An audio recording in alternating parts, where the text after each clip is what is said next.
In last week's episode, we finally get pushed off from the dock, we start heading north towards Desolation Sound, and we make anchorage at Smugglers Cove on the Sunshine Coast for our first night. Join us this week as we continue our journey up towards Desolation Sound.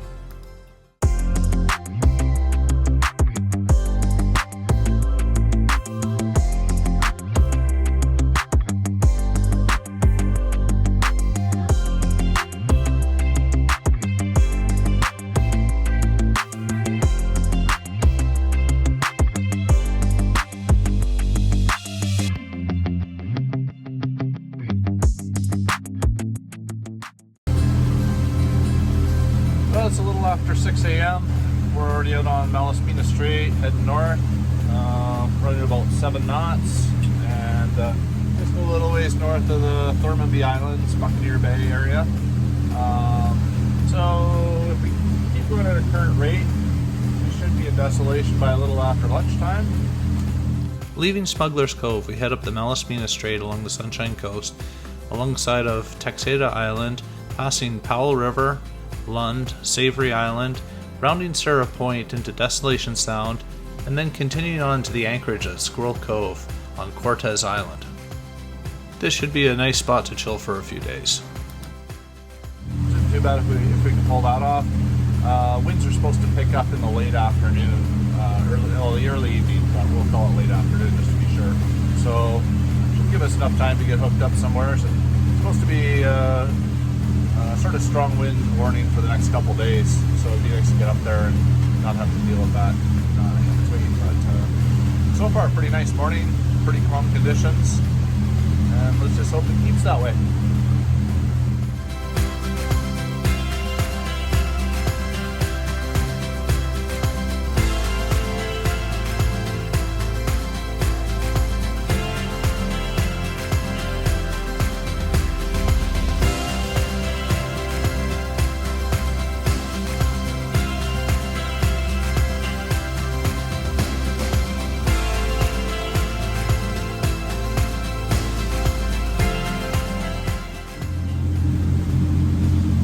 Heading up Malaspina Strait again.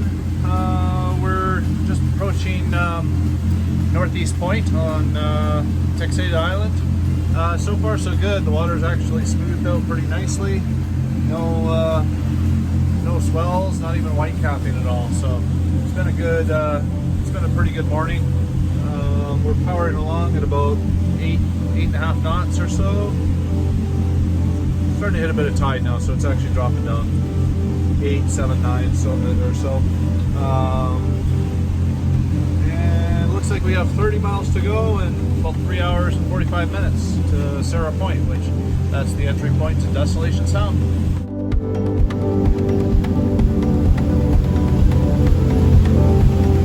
How do you like driving the boat, hon? I like it. All right.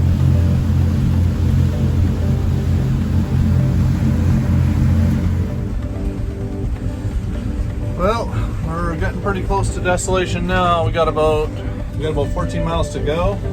We are just at the sort of north end of Harwood Island, just north of Powell River, and so we just idled down. We let the kids out in Dory and Hunter's dinghy, and they're going to do a quick little shore run with Dory. She was a pretty good dog, doesn't have any accidents, but let's not push it.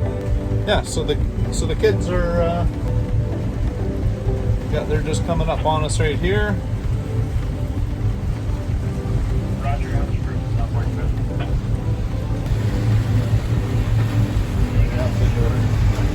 this morning at about 6, so that's kind of a long time, and I think she's probably ready for a stop off at shore.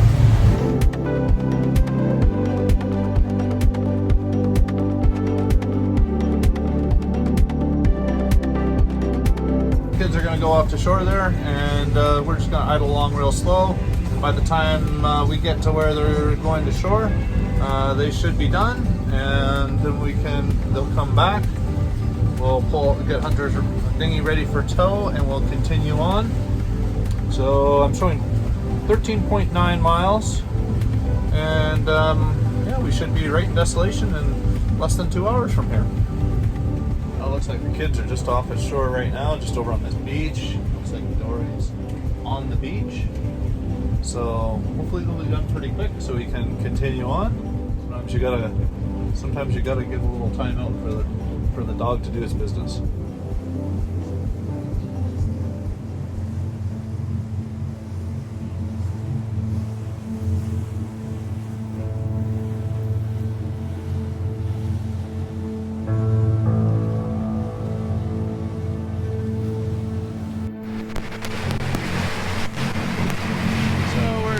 Just coming up here on just on Savory Island, almost at Lund. And on the way here, there's this little island right here, and it's called Dinner Rock. And it has a bit of a tragic story to it. There was a ship at night that was coming up this coastline, and it was a moonless night, and it piled up right on the front side of this rock. And I think it was I can't remember the size of the boat, but it piled up on the side of this rock and then slipped off into the water, into the deep water in front, and still lies there to this day.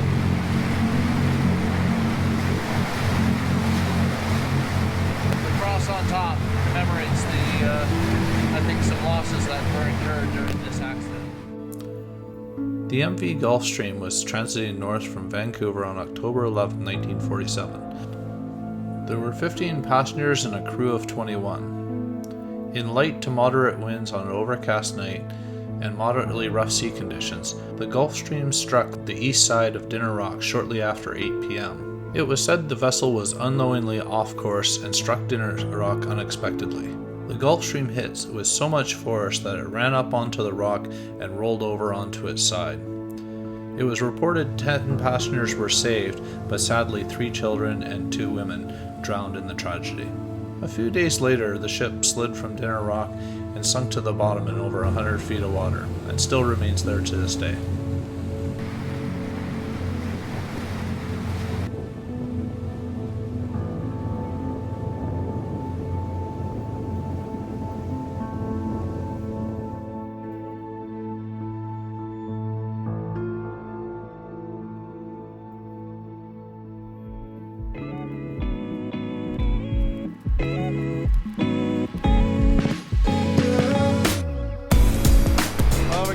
Close to the destination. We're almost at the Desolation Sound cruising grounds. Right there, straight ahead. Right down there, that's Sarah Point.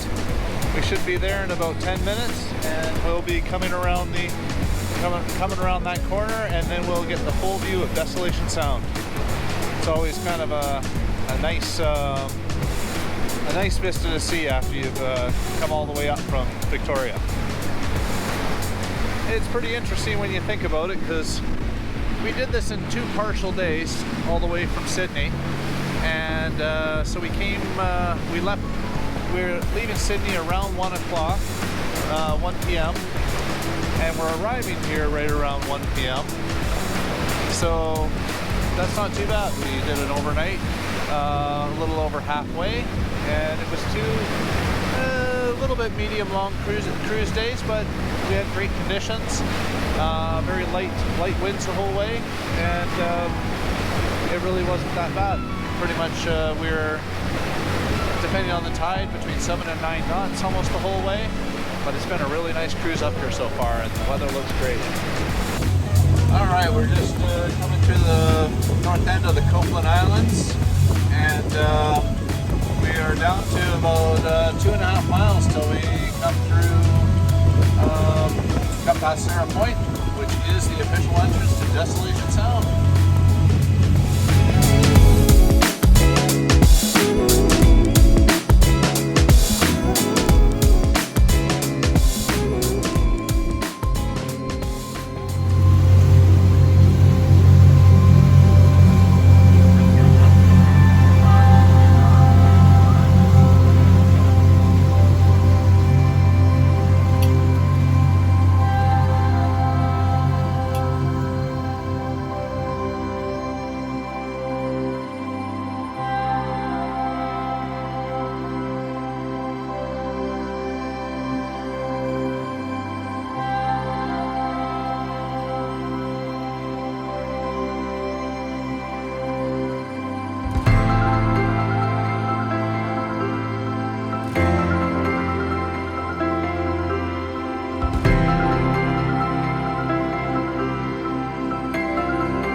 can see Mount Denman back here.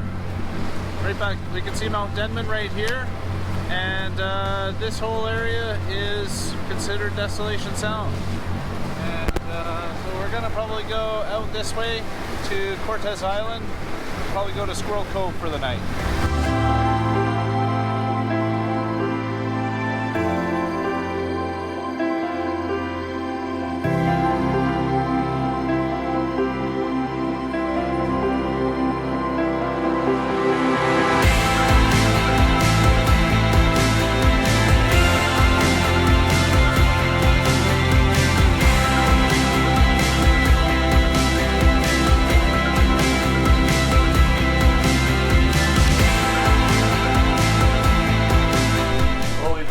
For about 15 minutes, and it looks like the kid contemplating getting used to the water.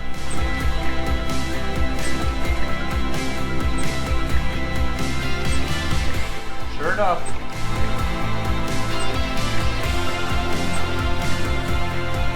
Already trying to get into the water to go swimming. We are in the Desolation Sound area, which is famous for its warmer water. And it's not too bad. It's over 70 degrees. It's not the warmest water. There is areas that have lots of warmer water than this, but this is a nice quick anchorage to come to, so that's why we're in this spot here. Just to relax for a day or two and then probably move on, but I'm sure they'll be in the water in a matter of minutes. How's it feel so far, McKenna? Kind of cold, but a lot warmer than in the Gulf Island. Oh, okay, perfect. It's cold apparently. I would think it's wetsuit for me, at least a shorty. Oh, we're getting close, I can tell she's gonna be in a minute. There she goes. Oh wait, it's not bad at all. No, it's not bad at all, hey? There we go.